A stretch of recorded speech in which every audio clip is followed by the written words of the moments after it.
John, welcome to the show. Thanks for having me.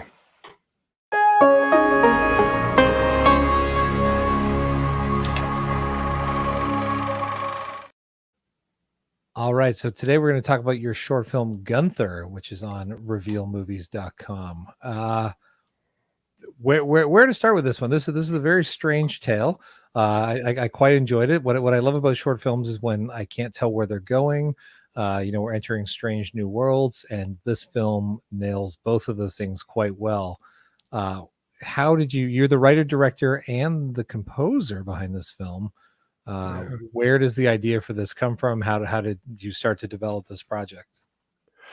Well, it came from a idea of just a character, like the bare bones of the Gunther character, and then I just started writing this. It just seemed kind of like funny to me to have him be expressly kind of concerned with masculinity, and this character who isn't very typically masculine, and then it kind of just grew from there into this strange story. It was very organic, actually, which was interesting.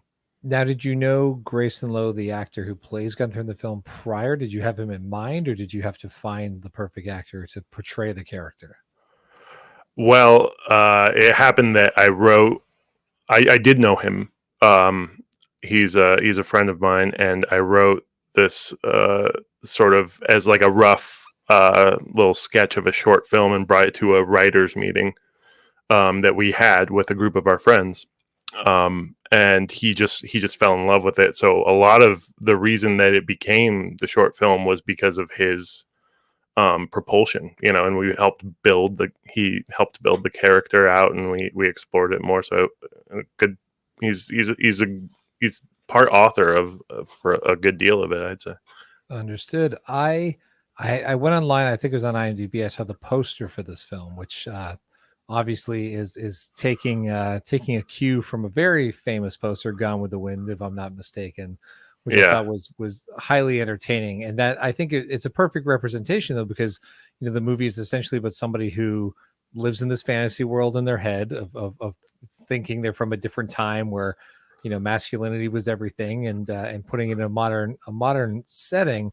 So I thought the poster was perfect, but also it's a hell of a location that you have, because the location also feels like a home from yesteryear, apart from, say, the modern lock at the front door or the modern dishwasher when you see it in the overhead shot in the kitchen. How do you source that location? How did you find that? Because that seems like a heck of a spot. Yeah, it was a beautiful set of circumstances. A friend of mine who helped produce it and co-cinematography, Alexis Johnston, one of her guy she was working with, he let us use his camera, his red camera, and he also happened to live in this house, and was incredibly generous with that. So it just kind of like fell into our lap as being not only like the perfect location, but also didn't cost any money to use. I've never had that luck in LA. I've never had a rental house also have the ideal location for me. Maybe I should write more films that take place at a camera rental house, and then I could could figure that out. That's a great find. I mean, that honestly, that's the art to most independent film and short films, is like accessing the resources that you have, or asking those around you, like what do we have access to that we can use? Because I mean, that honestly, every room in that house just looks ideal. It's the perfect setting for this story. How did you cast the two female roommate characters? They were also friends of mine and people I've Jenny Reed is someone I've collaborated with since film school, and Bessie Joe Hill is another friend of mine who I've since collaborated with, and I'm looking to do another project with. Where did you go to film school? Colorado Film School. Are you from Colorado originally? Yeah, I grew up there. I've attended the Durango International Film Festival a couple years in a row and love my time there. Oh, Uh, Durango's beautiful. it's incredible. It's like I'm like if I have to move anywhere eventually, I think some quiet little mountain town like that will be perfect. It's literally how I picture South Park being in Colorado when they sing about it in the South Park movie, a quiet little mountain town. Yeah. Have you gone to Telluride right up the street? I have not. I have not. I actually have. I used to shoot tour videos for bands, so I've been with a band, but I've never spent much more than like a night, maybe a day and a half in the area. Definitely haven't attended the film festival, which is, I know, silly. I should go at some point, but I mean, it's if you thought Durango was beautiful, not to throw shade yeah. on Durango. I have a director friend who lives there, so maybe at some point when this Yeah. Canadian border opens up again and we're out of this pandemic, maybe I'll put it on the list of where to visit. And there's Uh, Ouray right next to it, or Ouray, you, I think is you, how they say it. Ouray. It's the Alps of the Rockies, or something is what they call it. that's The the one. Switzerland of the Rockies. That's one I'd have to get a map out to figure out. My U.S. geography is not as good as my Canadian. So going to film school, you're still collaborating with people from film school. Do you find that that's something that was one of the most valuable things out of gaining that education, is finding sort of the partners and creatives that you can collaborate with moving forward?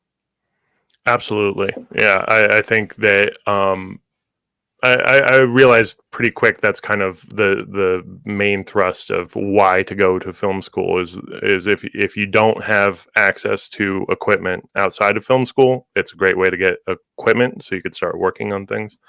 And Colorado Film School was nice because they put a camera in your hand like the first day, and then also meeting collaborators and networking, because it's in Colorado it's surprisingly difficult to find. Well, it was at the time I went to find people who were interested in making movies. It just wasn't.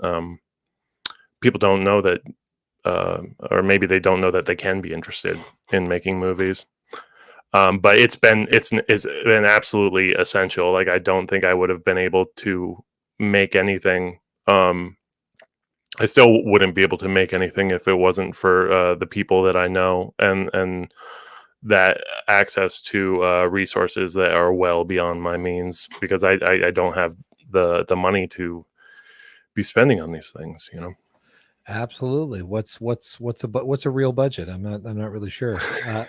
So what is it about the short format, short filmmaking that draws you in? What do you like about telling stories in a short format?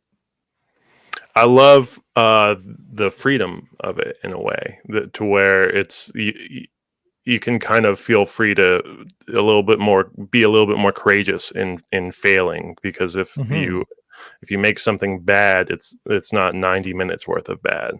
They'll watch it and then they'll live, and and they'll continue with their life, and they'll be like, well, that wasn't so great, but I didn't spend 90 minutes. And also, it's not as complicated to make as bigger things like that. I made prior to this, I made a no budget feature film in Denver that was it was just using all my resources, Mm-hmm. and it was stretched so thin that it was that mentality of all my eggs in the basket. I'm going to make the no budget feature film, Yep. and it's going to get discovered and You're stuff. gonna go to Sundance. You're gonna get picked up. Yeah, yeah. Exactly. And it didn't, but I repurposed it to turn it into a web series recently. Okay. It's called Antlers, and it's pretty it's interesting how much better it works as a series than it does as a feature film, because I think it has that short film thing where it's like each episode is only so long, and Mm-hmm. you watch it, and at the end of it you think, oh, I could watch another one, rather than you're watching this. Well, I imagine you were also able to break up or rearrange things to make it fit the episodic format. So maybe you could even trim away some of the worst elements, or the less good parts. Trim some of the fat. Yeah. Absolutely. And I made these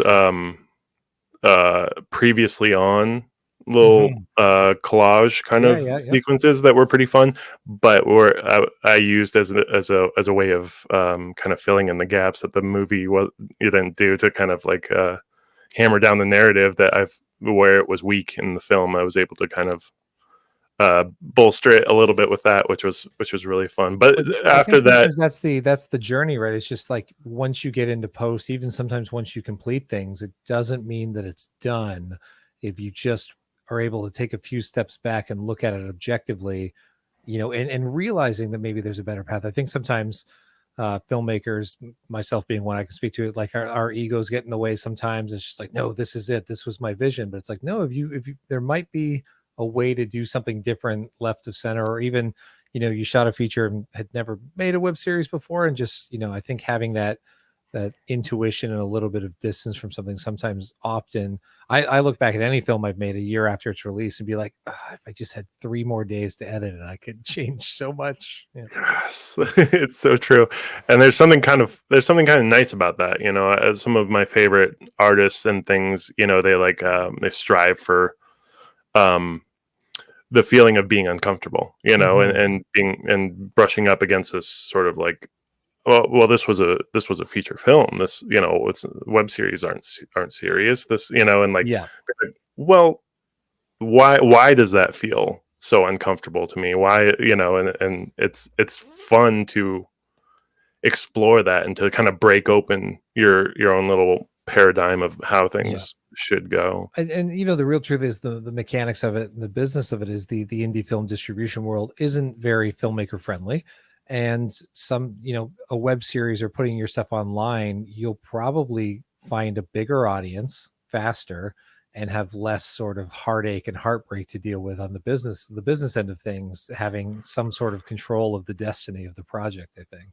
Yeah, that's and that's what's really nice about Reveal as well. Having like Mhm. this place that I can, that Gunther can live at as like a serious place. It's such a wonderful Direct anybody on opportunity. the planet to revealmovies.com. They can watch it for free versus I don't know if it's out in that country and does that platform have it here? And it's hard to keep track of traditional distribution, which is definitely nice. You're saying the idea of discomfort and uncomfortable.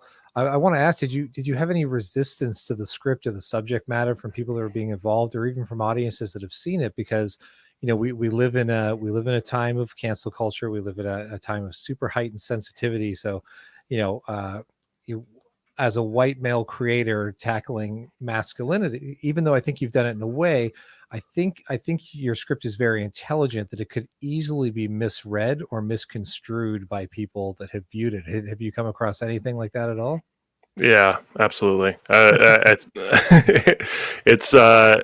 It's it's been interpreted multiple ways. I've had people who have loved it as being this very um anti-feminism thing, which wasn't the intention of it at all. And then people who have loved it as being this like um just this character study that's completely just making fun of this guy Gunther, and that's not what it is either.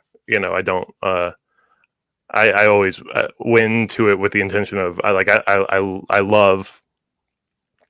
love Gunther. I love him as a person, and I empathize a lot with like his struggles, and I see him as just someone who doesn't know what he doesn't know, and he's just trying the best with what he's got, and he's hurt, and he's been hurt in some way that has made it hard for him to see the reality the way that other people see it. To the point where even when we were filming that overhead shot in the Mhm. kitchen of him eating ice cream and crying, I was like on the verge of crying along with him, just because it just seems so sad at the I mean, I just felt the sadness of that, the pain of not knowing how to exist in the world, and completely misunderstanding the obstacles you're up against.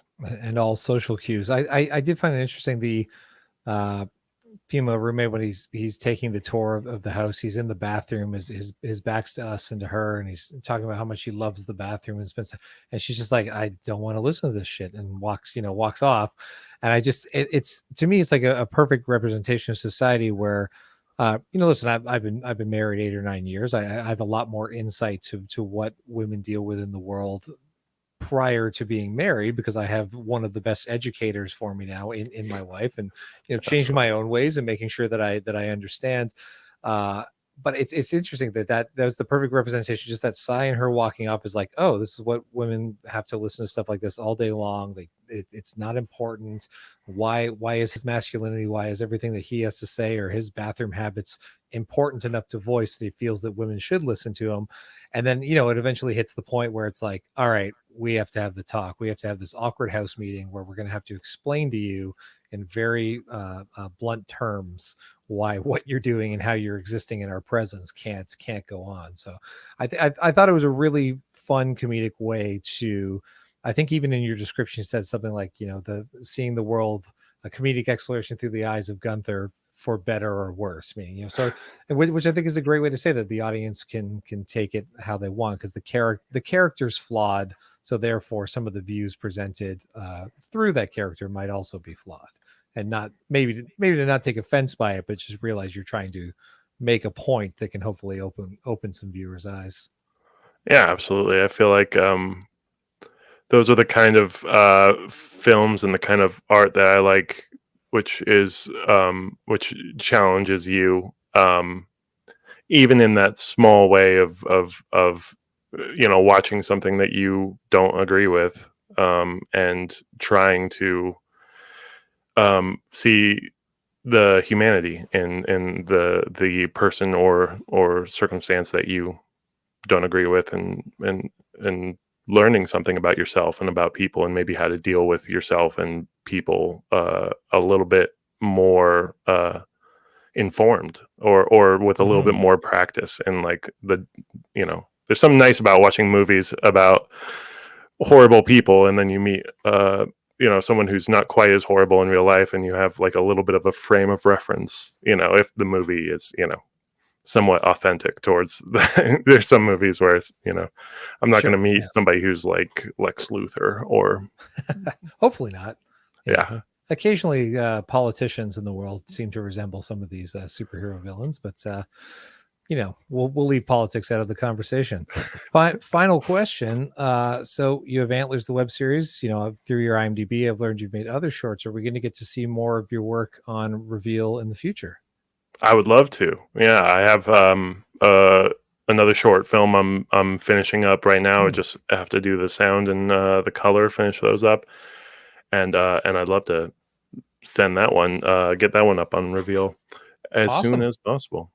Well, John, thanks for taking the time today. Everybody out there, if you're watching this on Facebook or Instagram, or off of a Twitter link or somewhere else, it's not revealmovies.com. If you haven't already subscribed, check it out. Revealmovies.com, 100% free. You do have to sign up, have an account like other streaming services, but you don't need a credit card. You'll never be asked for a credit card, and you get to watch all of this great content that's out there. John's got films on there. I've got films on there, and there's so much more. And week to week, I'm going to keep bringing in creators and talking about the movies you might not have heard of, but definitely should. So, John, again, thanks for taking the time this afternoon.